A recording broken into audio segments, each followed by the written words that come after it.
اللہ الرحمن الرحیم۔ مسجد نبوی کا تعمیر کا واقعہ۔ مہاجرین کی آمد سے پہلے انصاری مسلمان ایک جگہ بجماعت نماز ادا کرتے تھے۔ حضرت اسد بن زرارہ رضی اللہ عنہ انہیں نماز پڑھاتے تھے۔ جب آپ صلی اللہ علیہ وآلہ وسلم تشریف لائے تو سب سے پہلے مسجد بنانے کی فکر ہوئی۔ آپ صلی اللہ علیہ وآلہ وسلم اپنی اونٹنی پر سوار ہوئے اور اس کی لگام ڈھیلی چھوڑ دی۔ اونٹنی چل پڑی اور وہ اس جگہ جا کر بیٹھ گئی جہاں آج مسجد نبوی ہے۔ جس جگہ مسلمان نماز ادا کرتے رہتے تھے وہ جگہ بھی اس کے آس پاس ہی تھی۔ اس وقت وہاں صرف دیواریں کھڑی کی گئی تھیں، ان پر چھت نہیں تھی۔ اونٹنی کے بیٹھنے پر آپ صلی اللہ علیہ وآلہ وسلم نے ارشاد فرمایا، بس مسجد اس جگہ بنے گی۔ اس کے بعد آپ صلی اللہ علیہ وآلہ وسلم نے اسعد بن زرارہ رضی اللہ عنہ سے فرمایا، تم یہ جگہ مسجد کے لیے فروخت کر دو۔ وہ جگہ دراصل دو یتیم بچوں سہل اور سہیل کی تھی اور اسد بن زرارہ رضی اللہ عنہ ان کے سرپرست تھے۔ یہ روایت بھی آئی ہے کہ ان کے سرپرست معاذ بن عفرہ رضی اللہ عنہ تھے۔ آپ صلی اللہ علیہ وسلم نے بات سن کر حضرت ابو ایوب انصاری رضی اللہ عنہ نے عرض کیا، آپ یہ زمین لے لیں، میں اس کی قیمت ان دونوں کو ادا کر دیتا ہوں۔ آپ صلی اللہ علیہ وآلہ وسلم نے اس سے انکار فرمایا اور 10 دینار میں زمین کا وہ ٹکڑا خرید لیا۔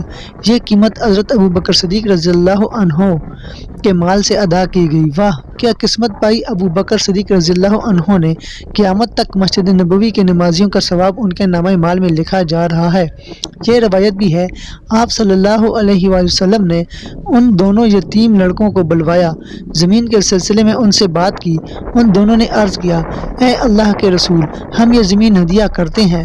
آپ صلی اللہ علیہ وآلہ وسلم نے ان یتیموں کا ہدیہ قبول کرنے سے انکار فرما دیا اور 10 دینار میں زمین کا وہ ٹکڑا ان سے خرید لیا۔ حضرت ابوبکر صدیق رضی اللہ عنہ کو حکم دیا کہ وہ انہیں 10 دینار ادا کر دیں، چنانچہ انہوں نے وہ رقم ادا کر دی۔ زمین کی خرید کے بعد آپ صلی اللہ علیہ وآلہ وسلم نے مسجد کی تعمیر شروع کرنے کا ارادہ فرمایا، اینٹیں بنانے کا حکم دیا، پھر گھرا تیار کیا گیا۔ آپ صلی اللہ علیہ وآلہ وسلم نے اپنے دست مبارک سے پہلے اینٹ رکھی، پھر حضرت ابوبکر صدیق رضی اللہ عنہ کو حکم دیا دوسری اینٹ وہ رکھیں۔ انہوں نے آپ صلی اللہ علیہ وآلہ وسلم کی لگائی ہوئی اینٹ کے برابر دوسری اینٹ رکھ دی۔ آپ صلی اللہ علیہ اب حضرت عمر فاروق رضی اللہ عنہ کو بلایا گیا۔ انہوں نے حضرت صدیق اکبر رضی اللہ عنہ کی اینٹ کے برابر تیسری اینٹ رکھی۔ اب آپ نے حضرت عثمان رضی اللہ عنہ کو بلایا۔ انہوں نے حضرت عمر رضی اللہ عنہ کی اینٹ کے برابر چوتھی اینٹ رکھ دی۔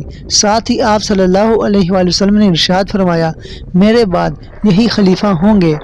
پھر حضور اقدس صلی اللہ علیہ وآلہ وسلم نے عام مسلمانوں کو حکم فرمایا، اب پتھر لگانا شروع کر دو۔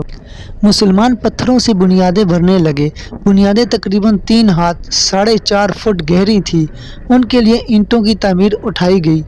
دونوں جانب پتھروں کی دیوار بنا کر کھجور کی ٹہنیوں کی چھت بنائی گئی اور کھجور کے تنوں کے ستون بنائے گئے۔ دیواروں کی اونچائی انسانی قد کے برابر تھی۔ ان حالات میں کچھ انصاری مسلمانوں نے کچھ مال جمع کیا۔ وہ مال آپ صلی اللہ علیہ وآلہ وسلم کے پاس لائے اور عرض کیا، اللہ کے رسول، اس مال سے مسجد بنائیے اور اس کو آراستہ کیجیے، ہم کب تک چھپر کے نیچے نماز پڑھیں گے؟ اس پر آپ صلی اللہ علیہ وآلہ وسلم نے ارشاد فرمایا، مجھے مسجدوں کو سجانے کا حکم نہیں دیا گیا۔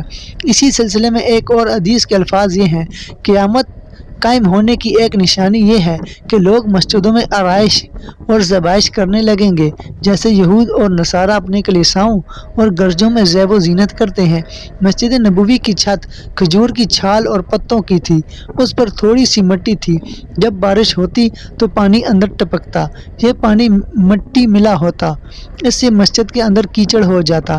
یہ بات محسوس کر کے صحابہ رضی اللہ عنہ نے عرض کیا، یا رسول اللہ، اگر آپ حکم دیں تو چھت پر زیادہ مٹی بچھا دی جائے تاکہ اس میں سے پانی نہ رسے، مسجد میں نہ ٹپکے۔ آپ صلی اللہ علیہ وآلہ وسلم نے ارشاد فرمایا، نہیں، یوں ہی رہنے دو۔ مسجد کے تعمیر کے کام میں تمام مہاجرین اور انصار صحابہ نے حصہ لیا، یہاں تک کہ خود حضور نبی کریم صلی اللہ علیہ وآلہ وسلم نے بھی اپنے ہاتھوں سے کام کیا۔ آپ صلی اللہ علیہ وآلہ وسلم اپنی چادر میں اینٹیں بھر بھر کر لاتے، یہاں تک کہ سینہ مبارک غبار آلود ہو جاتا۔ صحابہ کرام رضی اللہ عنہ نے حضرت صلی اللہ علیہ وآلہ وسلم کو اینٹیں اٹھاتے دیکھا تو وہ اور زیادہ جان فشانی سے اینٹیں ڈھونے لگے۔ یہاں اینٹوں سے مراد پتھر ہیں۔ ایک موقع پر آپ صلی اللہ علیہ وآلہ وسلم نے دیکھا کہ باقی صحابہ تو ایک ایک پتھر اٹھا کر لا رہے ہیں اور حضرت عمار بن یاسر رضی اللہ عنہ 2 پتھر اٹھا کر لا رہے تھے، تو ان سے پوچھا، عمار تم بھی اپنے ساتھیوں کی طرح ایک ایک پتھر کیوں نہیں لاتے؟ انہوں نے عرض کیا، اس لیے کہ میں اللہ تعالیٰ سے زیادہ اجر و ثواب چاہتا ہوں۔ حضرت عثمان بن مظعون رضی اللہ عنہ بہت نفیس اور صفائی پسند تھے، وہ بھی مسجد کی تعمیر کے لیے پتھر ڈھو رہے تھے۔ پتھر اٹھا کر چلتے تو اس کو اپنے کپڑوں سے دور رکھتے تاکہ کپڑے خراب نہ ہوں، اگر مٹی لگ جاتی تو فوراً چٹکی سے اس کو جھاڑنے لگ جاتے، دوسرے صحابہ دیکھ کر مسکرا دیتے۔ مسجد کی تعمیر کے بعد حضور اکرم صلی اللہ علیہ وآلہ وسلم اس میں 5 ماہ تک بیت المقدس کی طرف منہ کر کے نمازیں پڑھتے رہے۔ اس کے بعد اللہ تعالیٰ کے حکم سے قبلے کا رخ بیت اللہ کی طرف ہو گیا۔ مسجد کا پہلے فرش کچا تھا، پھر اس پر کنکریاں بچھا دی گئیں۔ یہ اس لیے بچھائی گئی کہ ایک روز بارش ہوئی، فرش گیلا ہو گیا۔ اب جو بھی آتا اپنی جھولی میں کنکریاں بھر کر لاتا اور اپنی جگہ پر ان کو بچھا کر نماز پڑھتا۔ تب نبی کریم صلی اللہ علیہ وآلہ وسلم نے حکم دیا کہ سارا فرش ہی کنکریوں کا بچھا دو۔ پھر جب مسلمان زیادہ ہو گئے تو نبی کریم صلی اللہ علیہ وآلہ وسلم نے مسجد کو وسیع کرنے کا ارادہ فرمایا۔ مسجد کے ساتھ زمین کا ایک ٹکڑا حضرت عثمان غنی رضی اللہ عنہ کا تھا۔ یہ ٹکڑا انہوں نے ایک یہودی سے خریدا تھا۔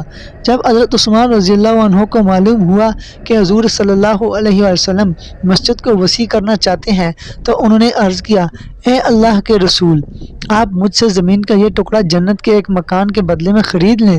چنانچہ نبی کریم صلی اللہ علیہ وآلہ وسلم نے زمین کا وہ ٹکڑا ان سے لے لیا۔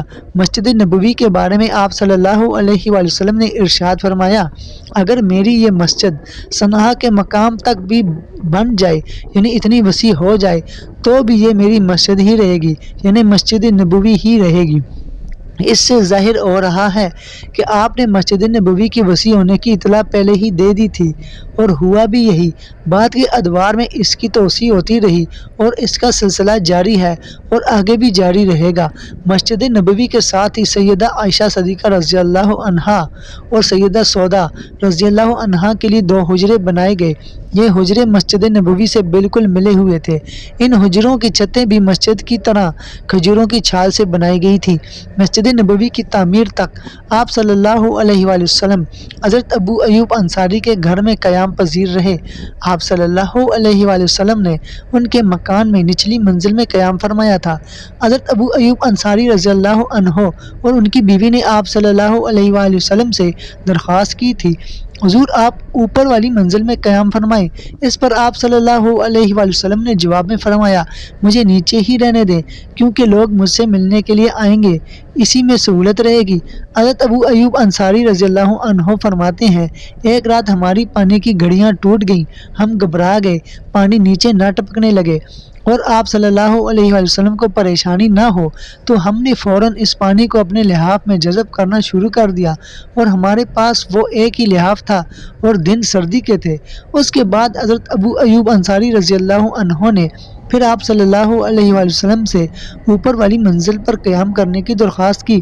آخر آپ صلی اللہ علیہ وآلہ وسلم نے ان کی بات مان لی۔ ان کے گھر کے قیام کے دوران آپ صلی اللہ علیہ وآلہ وسلم کے لیے کھانا حضرت اسعد بن زرارہ اور حضرت سعد بن عبادہ رضی اللہ عنہما کے ہاں سے بھی آتا تھا۔ اس تعمیر سے فارغ ہونے کے بعد حضور اکرم صلی اللہ علیہ وآلہ وسلم نے حضرت زید بن حارثہ اور حضرت زید بن رافع رضی اللہ عنہما کو مکہ بھیجا تاکہ حضور اکرم صلی اللہ علیہ وآلہ وسلم کے گھر والوں کو لے آئیں۔ حضور اکرم صلی اللہ علیہ وآلہ وسلم نے انہیں سفر میں خرچ کرنے کے لیے 500 درہم اور 2 اونٹ دیے۔ رہبر کے طور پر ان کے ساتھ عبداللہ بن عریقت کو بھیجا۔ سیدنا ابو بکر صدیق رضی اللہ عنہ نے یہ اخراجات برداشت کیے۔ ان کے گھر والوں کو لانے کی ذمہ داری بھی انہی کی سونپی گئی۔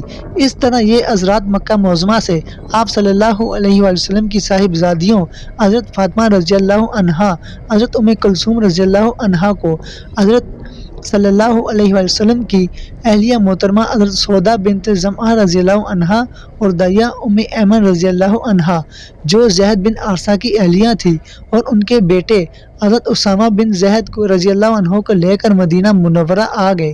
حضرت اسامہ بن زید رضی اللہ عنہ آپ صلی اللہ علیہ وآلہ وسلم کی دائیہ کے بیٹے تھے اور آپ صلی اللہ علیہ وآلہ وسلم کو حد درجے عزیز تھے۔ آپ صلی اللہ علیہ وآلہ وسلم کی بیٹی حضرت زینب رضی اللہ عنہا چونکہ شادی شدہ تھی اور ان کے شوہر اس وقت تک مسلمان نہیں ہوئے تھے، اس لیے انہیں ہجرت کرنے سے روک دیا گیا۔